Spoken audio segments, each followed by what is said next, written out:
Hello once again, our friends, Hearts Home family, EEARTS, Evolutionary Energy Arts family. Hearts Home, Hearts Home, Hearts Home. Say toy boat 5 times. Do it. Toy boat, toy boat, toy boat, toy boat. No, you can't do it. I bet you could say hearts home 5 times, but you don't have to. Well, Anyway, I do like that because it starts sounding like Hearts Home. hearts home. Hearts And Home. about that word, that home noise, right? Exactly. Believe in the power that is within you. Indeed. Absolutely. And what we are going to be talking about is a mantra to connect with the higher self. You might have heard that term before, higher self. What is the higher self? Well, that's a topic for a whole other video or a series of videos.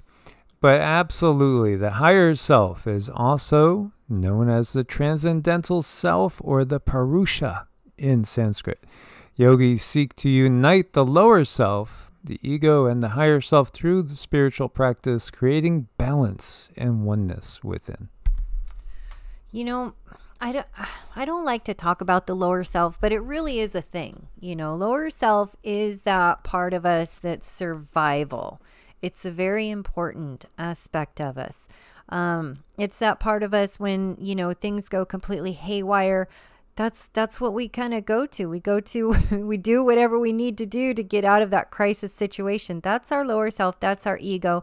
Very, very important aspect of us. But sometimes we got to reel it in, keep it under control. Absolutely. And, I think there's so many people that just totally equate themselves with what we would call the lower side, the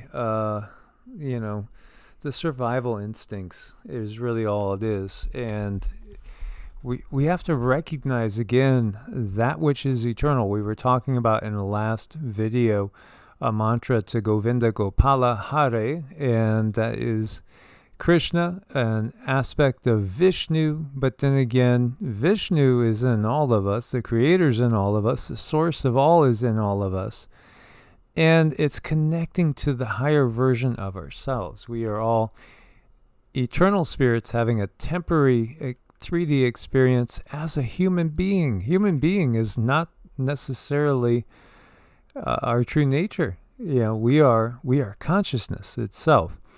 When you see this right here, and I like this one, this is Krishna down here, and up above, 4 arms, we're looking at Vishnu.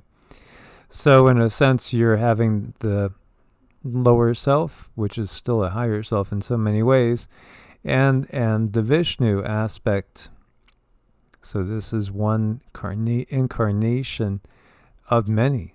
Make sure you guys are subscribed to all 3 channels. Have that little bell clicked and check in daily. This one is really simple. Ong Namo Guru Dev Namo.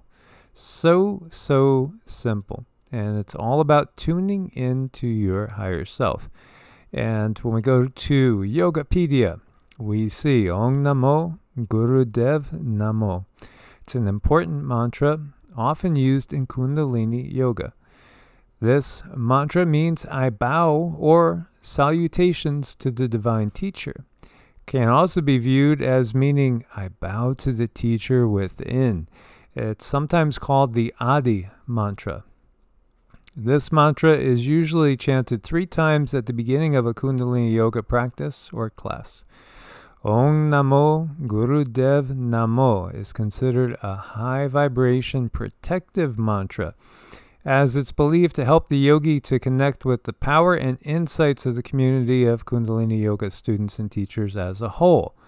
This connection with wider power is referred to by the Kundalini community as the golden chain. If you understand anything about the term magic in the truest sense, especially if you've ever read into chaos magic and different forms of ceremonial magic, it's all about connecting to energies. Everything is energy. When you have many people saying the same words over and over and over and visualizing the same things, there is a powerful energy chain there. But also, there's the realization of the higher self when it's being called to. And when we use this, and again, Ong is basically the same as Om. Ong is another way of saying the popular Om, which is thought to constitute the divine in the form of sound. Ong has the advantage of moving the sound in the mouth from the front all the way to the back. This vibrates and stimulates various points in the roof of the mouth, which in turn stimulates different parts of the brain, specifically the pituitary gland. Namo is actually the word namaha, which specifically means my salutations. It's a form of greeting and in a respectful manner. The aha in the word can change to an O in Sanskrit linguistic process called sandhi. It usually happens when letters are together or to create the correct number of syllables for the flow of the mantra. The flow is important because you do get lost in them. You really, really do. This is one of those ones, and I did notice that one of the most popular ones we did was Ramadasa Sase Sohang. It might just be that people can feel the energy very, very simply in that one, because that one does light up the chakras in sequence. Yeah. Can I just speak to that a little bit? Because when people are able to just allow the information to flow and they're not having to think so hard about the Sanskrit words, it's like the energy body is able to do its thing without a lot of other interference of thought and trying to figure things out like we do in school. It's when you're learning Sanskrit mantras, it's a little bit like learning how to read. So you're really trying hard to focus. So it's hard to get in that flow like a river. But once you are in that flow like a river, the energy can really, really expand. And I think that's why the people like the simpler ones better, because they can find that place faster. Beautiful. So going on to guru is obviously it's a teacher. It's a specific type of teacher, spiritual teacher, somebody that can impart true wisdom. Dev is shortened for deva. It's a shortened version of the word that is usually found and influenced by the Hindi language. In Sanskrit and Hindi, Deva means a god, a divine, or an angel. So you're basically talking about connecting to that eternal aspect of your own self, that undying aspect of your own self, the teacher within. And, what can be more powerful than connecting to that? Because when we are connected to that, we are so powerful. Because that, again, that's source within us. And that's also connecting us to Vishnu. It's connecting us to the creator of this particular universe. Very powerful thing when you have people saying, there's so much power in the name of Jesus. There is, because you've had billions of people that believe in the name of Jesus. It creates tremendous power. And yet, it's the belief in and of itself that creates power. But when we do also tap into the bigger aspects of us, because we can and we have, driven out demonic energies without using the name of Jesus, without using any specific name even. I mean, we've gotten help from all the devas, from Ganesha, from Lakshmi, from Vishnu, from Shiva, from, it goes on and on and on. Set, Isis I believe Isis has saved my life, honestly, multiple times. I know she has. But again, we could connect to our higher self. That's the key.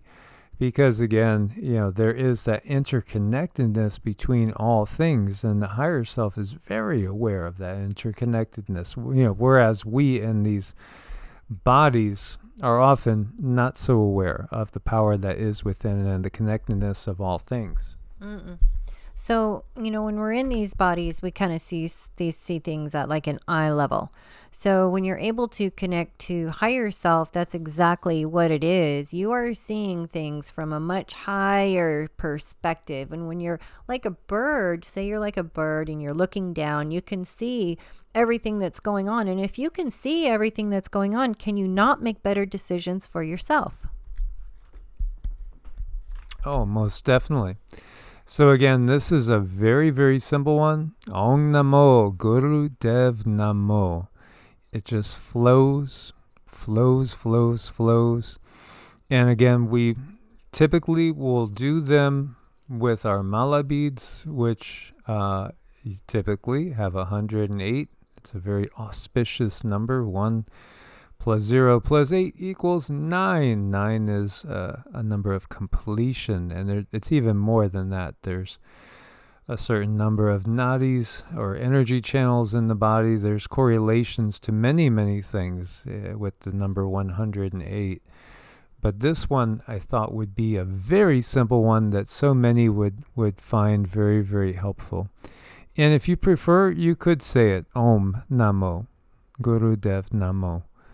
Again, in the Kundalini Yoga tradition, which comes out of the Sikh tradition, it's Ong, O-N-G, Namo, Guru Dev Namo.